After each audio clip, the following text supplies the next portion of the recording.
Ministério Público e o Tribunal atu aplica prisão efetiva tinanhat para o Guido, ex-secretário de Estado de Arte e Cultura, também factos provaram que a vítima Levenita Madeira retan violência molok taran.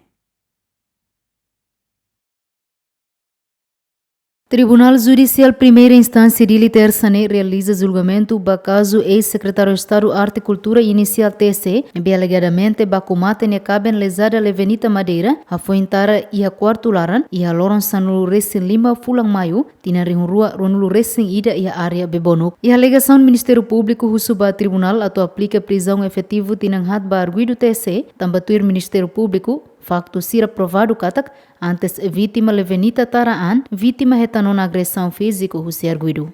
Enquanto parte da defesa husu tribunal ato absolve arguido, tamba facto ser aprovado katak arguido makhalomate ne caben Levenita Madeira.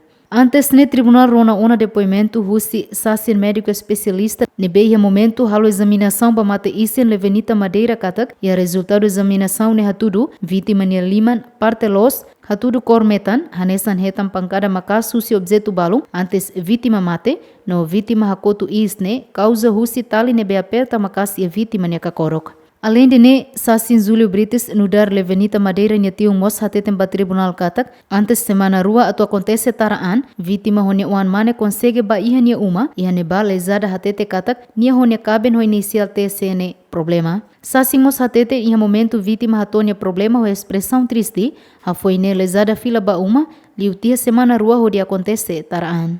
Antes ne arguido ex-secretário de Estado de Arte e Cultura inicial TC nega factos ne be acusação do Ministério Público nian tamba arguido hateten durante ne nia honia caben Levenita Madeira moris e a família ne be harmonia.